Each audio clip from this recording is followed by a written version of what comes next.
Everyone আপোনালোক সকলোকে স্বাগতম জনাইছো মোৰ এই নতুন ভিডিঅ'লৈ আশা কৰো আপোনালোক সকলো ভালে আছে মোৰো ভালেই আৰু এতিয়া ভৰ দুপৰীয়া এখন মই বাৰীলে গলো সৰু আমাৰ বাৰী এখন আছে যে তালে গলো তাৰ পৰা পালো কণ বিলাহী বেছি নহয় 10টা মান পাইছো আৰু আমাৰ মানে এবাৰ ইমানেই কণ বিলাহী গছ হৈছিলে নহয় কিন্তু মানে কি কম আৰু দুখৰ বিষয় লগাৰ কোনো নাম মাত্ৰই নাই কেজুমান মান ৰাখিলো আৰু সেই কেজুপাৰে দুটামান আৰু ওলাইছে আৰু এয়া এইখিনি পকা পকা বিলাহী আৰু কি হয় সৰু বিলাহী এতিয়া মই এইখিনি ছিঙিলো যে এইখিনি মই এতিয়া দাইলত দিম দাইলৰ কাৰণে যা যোগাৰ কৰি লৈছো ডাঙৰ বিলাহী খাই ভালে লাগে কিন্তু সৰু বিলাহী দাইলত দি খোৱা সোৱাদটোৱে বেলেগ আৰু আমাৰ এইফালে নিৰৱৰ উৎপাত দেখিছে এয়া এই যে টকটাখন দিছো তাৰ কাৰণে দিছো নহলবা সি একেবাৰে ৰাস্তা পাইগৈ এই অঁতৰাব নোৱাৰিলে যে কান্দিছে কি হ'ল অঁতৰাব নোৱাৰিলা সেয়া দেখিছে মোৰ ওচৰলৈ কেনেকৈ আহিছে বিলাহী খাবা বিলাহী এইটো খাবা বিলাহী বিলাহী খাবা খাব লাগিব এতিয়া এই ইমান নিদিওঁ পাইছো 10টা মান তাকে যদি তোমাক দি থাকো আৰু মই দাইলত কি বনাম হে তুমি খোৱাচোন বৰ ভাল লাগে খোৱা খোৱা খাই দেখাই দিয়াচোন কেনেকৈ খাই দেখাই দিয়াচোন খাব লাগে বিলাহী খাব লাগে খোৱা খোৱা আকৌ খাবলৈ দিছো খোৱা গোটেই চেপি মেলি আজৰি হৈ পেলালে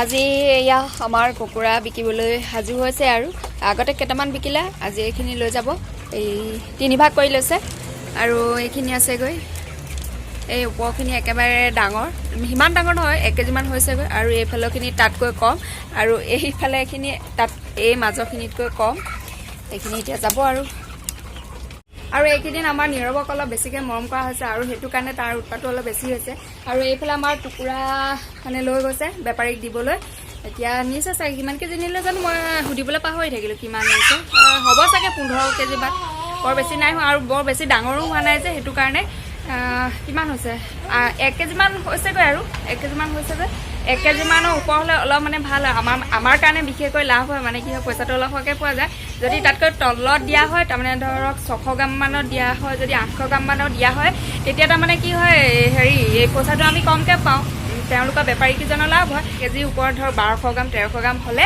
তেতিয়া মানে ভাল হয় পইচাটো আমাৰ কেজি চিষ্টেমত লোৱা হয় যে সেইটো কাৰণে ভাল হয় ল'বলৈ পইচাটো আৰু এয়া আমাৰ উৎপতীয়া উৎপাত কৰি আছে দেখিছে কেনেকৈ উৎপাত কৰিছে য'তে ত'তে খুন্দা খাইছে য'তে ত'তে পৰিছে খোজকাঢ়িছে চাওকচোন কেনেকৈ খোজকাঢ়িছে তাক ভাত মুঠি খুৱাই দিলোঁ যদিও তাৰমানে তাৰ ইমানেই আমনি কৰিছে নহয় এয়াহে ৰ'বা আমাৰ নীৰৱৰ চুলি কাটিবলৈ হৈ গ'ল দেখিছেনে কেনেকুৱা দীঘল হৈছে ইমান মূৰটো খজুৱাই নহয় গৰমত বেচেৰাটো ইফালে হিৰণ মই চুলি তুলি কাটি একদম হেয়াৰ লুক বেলেগ কৰি থৈ দিছে সেইদিনাখন ফোন কৰিছিলোঁ ভিডিঅ' কলিং কৰিছিলোঁ একদম মানে কৈছোঁ নহয় চুলি তুলি টকলা কৰি দিছে এতিয়া বহুত দিনলৈকে তাৰ নাকাটি ল'ব আৰু এইফালে আমাৰ নীৰৱকো কাটি দিবলৈ হৈছে আৰু আজি মই ভাতৰ লগত মই বনাম বুলি ভাবিছোঁ কাচকল মই বনাম তিল দি মানে কাচকলৰ তৰকাৰীখন বনাম ধুনীয়াকৈ খাই খুব ভাল লাগে আৰু কালি মানে ৰাতি লৈছোঁ ৰাতি নহয় অৱশ্যে 7টামান বাজিলে ৰাতিয়ে হ'ল আৰু দিয়কচোন এই আমাৰ ঘৰৰ কাষেদি মানে বেপাৰী এজন যায় তেওঁলোকৰ মানে চব্জিবোৰ ভালেই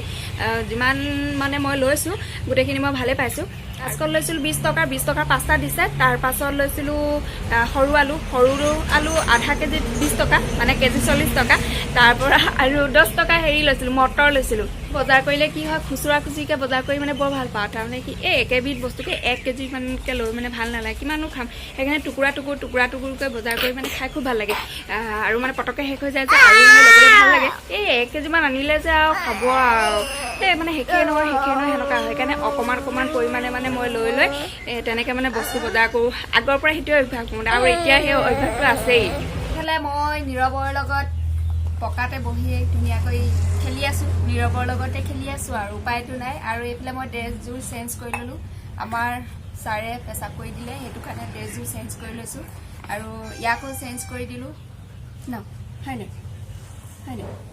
আৰু এতিয়া মই বনাম কাচকল তৰকাৰী কাচকলৰ তৰকাৰীখন আজি তিল দি বনাম সেইটো কাৰণে খেলি থাকোঁতেই মই কাচকল 2টা আৰু আলু সেনেকৈ বইল কৰি লওঁ বইল কৰি ল'লে মানে কি ভাল হয় পটককেনে হয় বইল নকৰাকৈ বনাব পাৰি ৰবা কিন্তু বইল কৰি ল'লে মানে সোনকালে হয় যে সেইটো কাৰণে বইল কৰি ল'ম এয়া উৎপাত দেখিছে কথা ক'বই নোৱাৰি এয়া কাটি দিছোঁ মই কাচকল আৰু আলু এটা এতিয়া ইয়াত দিম নিমখ এয়া নিমখ দি দিলোঁ, ঢাকন লগাই দিলোঁ আৰু এটা চিটি অহাৰ পাছত মই গেছটো অফ কৰি দিম। আৰু এইফালে মই এখন টাৱা পাতি দিছোঁ। ইয়াত এতিয়া মই দিম তিল। এয়া তিল দি দিলোঁ মই 3 চামুচ। তিলখিনি অলপ গৰম হ'বলৈ দিম, বৰ বেছিকৈ গৰম হ'বলৈ নিদিওঁ। এইখিনি হৈ গৈছে, এইখিনি হৈ গ'ল। এতিয়া অলপ ঠাণ্ডা হোৱাৰ পাছত মই খুন্দি ল'ম। তেলখিনি ভালদৰে গৰম হৈছে। এয়া মই পিঁয়াজ দি দিলোঁ। এইফালে পিঁয়াজখিনি একদম ৰঙচুৱা কৰি ভাজি লৈছোঁ। আৰু এয়া মই দি দিলোঁ কেঁচা জলকীয়া। কেঁচা জলকীয়া 2টা দিছোঁ সৰু সৰুকৈ। আৰু বিশেষ ৰচুন আদা একো নিদিওঁ, আজি অকল পিঁয়াজ আৰু জলকীয়া এইখিনি মই বনাম। এতিয়া ইয়াত দিম মই হালধি। এয়া হালধি 1 চামুচ দি দিছোঁ। এতিয়া এইখিনি আৰু ভালদৰে এনেকৈ লৰাই দিম। এতিয়া ইয়াত দিব পৰা হৈ গৈছে এয়া কাচকল আলু বইল কৰা।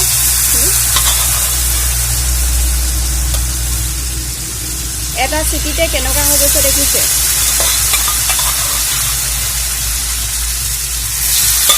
এইখিনি ভালদৰে লৰাই দিছোঁ। এতিয়া অলপ সময়ৰ কাৰণে মই ইয়াত ঢাকন দি দিছোঁ।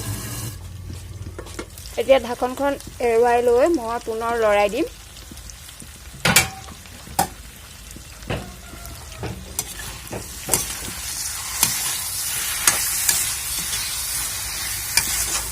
এইখিনি বেছি সময়ৰ কাৰণে ভাজিব নালাগে, কাৰণ এইখিনি বইল কৰি লোৱা হৈছে যিহেতু, সেইটো কাৰণে কমকৈ ভাজিলে হ'ব। আৰু এতিয়া ইয়াত মই দিম খুন্দি থৈ দিয়া তিলখিনি। এয়া তিল দি দিলোঁ। তিলৰ পৰিমাণটো বৰ বেছি হোৱা নাই, কম হৈছে আৰু। এতিয়া ইয়াত মই দিম অলপ নিমখ। এয়া নিমখ দি দিলোঁ। নিমখ বইল কৰোঁতে দিছোঁ যে, সেইটো কাৰণে বৰ বেছি নাই দিয়া, কম পৰিমাণে দিছোঁ।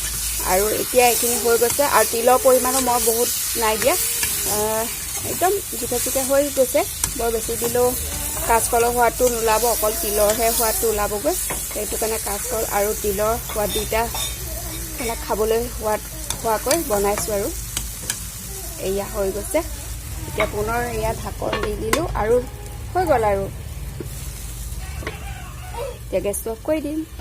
আৰু এয়া মোৰ ভাতৰ কাঁহী যোগাৰ হৈ গৈছে। এইফালে দাইল বনাইছিলোঁ যে সেইখিনি, আৰু এয়া চাটনি, এয়া গুটি আলু, বেঙেনা, তাৰপৰা আৰু মটৰ, আৰু এইখিনি হৈছে কাচকলৰ ভাজি। এয়া এইফালে গৰম গৰম ভাতৰ লগত তিল দিয়া কাচকলৰ তৰকাৰী খাই খুব ভাল লাগিলে, মানে খুব ভাল লাগিলে। আৰু মানে কি হয়, অকণমানকৈ বনালে মানে বেছি ভাল লাগে, বৰ এগালমানকৈ বনালে মানে খাই ভাল লাগে। অৱশ্যে অকণমান তিলৰ পৰিমাণটো কম হৈছে, কিন্তু মানে মই ভাবিছিলোঁ কি হৈ যাব বুলি, কিন্তু কম হ'ল আৰু কোনো কথা নাই, হ'ব দিয়ক, পেটলৈ গৈছে আৰু। আৰু আজিৰ ভিডিঅ'টো বেছি দীঘলীয়া নকৰোঁ। ভিডিঅ'টো আশা কৰোঁ আপোনালোকে চাই ভাল পাব, আৰু ৰেচিপিটো চাই ভাল পাব চাগে। আৰু এবাৰ ঘৰত ট্ৰাই কৰি চাব, কাৰণ কাচকল আমি সদায় ফ্ৰাই কৰি বা দাইলতো কেতিয়াবা খাওঁ, কিন্তু এনেকৈ তিল দি প্ৰায় কম খোৱা হয়। সেইটো কাৰণে আপোনালোকে ঘৰত এবাৰ ট্ৰাই কৰি চাব, খুব ভাল লাগে খাই। আৰু পৰাপক্ষত কমকৈ বনাই খাব লাগে। কমকৈ বনাই খালে মানে আৰু এবাৰ খাওঁ লাগিবতো, সেইটো কাৰণে কম পৰিমাণে বনাই খাব লাগে। আৰু আজিৰ ভিডিঅ'টো ইমানতে সামৰণি মাৰিছোঁ। ভিডিঅ'টো চাই যদি ভাল পায় এটা লাইক কৰি দিব, আৰু মোৰ চেনেলটো যদি এতিয়ালৈকে ছাবস্ক্ৰাইব কৰা নাই প্লিজ ছাবস্ক্ৰাইব কৰিব। অকল মোৰ চেনেলটো নতুনকৈ চাইছে প্লিজ তেওঁলোকেও মোৰ চেনেলটো ছাবস্ক্ৰাইব কৰিব। অকল ভিডিঅ'টো চাই পিনি গুচি নাযাব, চেনেলটো ছাবস্ক্ৰাইব কৰিব, তেতিয়াহে মনটো ভাল লাগিব মোৰ ভাগৰো। তেনেহ'লে আজিলৈ আহিছোঁ, বাই বাই সকলোকে।